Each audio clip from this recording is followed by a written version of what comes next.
జాతీయవాద జర్నలిజానికి అసలైన వేదిక నేషనలిస్ట్ హబ్ ని సబ్స్క్రైబ్ చేసుకోండి. నోటిఫికేషన్స్ కోసం బెల్ ఐకాన్ పై క్లిక్ చేయండి. నమస్తే.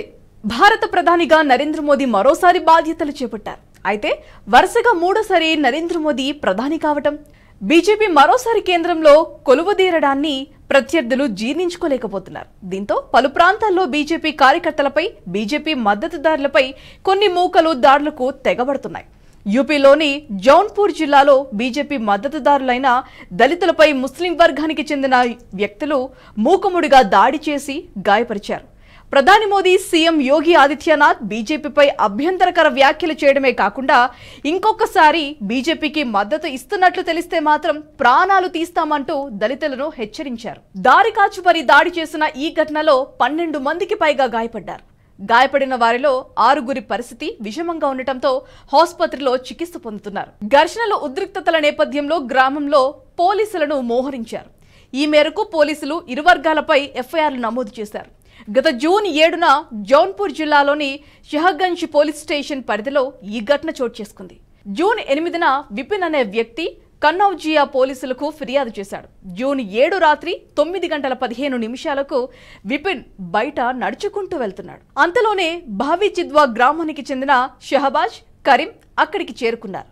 విపిన్ ని చూసి తిట్టడం మొదలుపెట్టారు. భారతీయ జనతా పార్టీకి మద్దతు ఇస్తావా, మోదీ గురించి గొప్పగా మాట్లాడతావా అంటూ బూతులు మాట్లాడుతూ రెచ్చగొట్టడానికి ప్రయత్నించారు.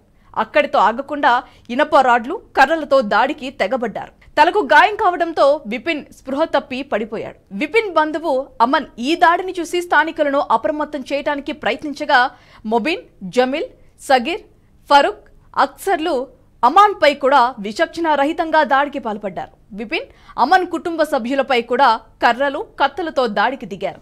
దాడి సమయంలో నిందితులు బాధితుల కులాన్ని ఇష్టం వచ్చినట్లు తిట్టారు. ఇంకోసారి బీజేపీకి మద్దతు ఇస్తే చంపి పాత పెడతాం, మిమ్మల్ని కాపాడేందుకు మోదీ, యోగి ఆదిత్యనాథ్లు రారంటూ దుర్భాషలాడారు. ఈ రాక్షసుల దాడిలో వినోద్, సంతోష్, పవన్, సూరజ్, బోలా, మంజుదేవిలకు తీవ్ర గాయాలయ్యాయి. నిందితులపై కఠిన చర్యలు తీసుకోవాలని బాధితులు డిమాండ్ చేస్తున్నారు. ఇక ఈ కేసులో పోలీసులు SC/ST చట్టంతో పాటు పలు IPS సెక్షన్ల కింద ఎఫ్ఐఆర్ నమోదు చేశారు. దళిత వర్గానికి చెందిన బాధితులు ఎఫ్ఐఆర్ దాఖలు చేసిన 4 గంటల తర్వాత షహబాజ్ ఖాన్ కూడా పోలీస్ స్టేషన్లో ఫిర్యాదు చేశారు. విపిన్ మద్దతుదారులే మొదట తమపై దాడి చేశారని ఆరోపించారు. జౌన్పూర్ పోలీసులు ఇప్పటి వరకు షహబాజ్, మొబిన్, జమీల్, షకీల్, ఫరూక్, అక్సర్లను అరెస్ట్ చేశారు. కేసు దర్యాప్తు అనంతరం అవసరమైన చర్యలు తీసుకుంటామని, ప్రస్తుతం గ్రామంలో పరిస్థితి అదుపులోనే ఉందని పోలీసులు తెలిపారు.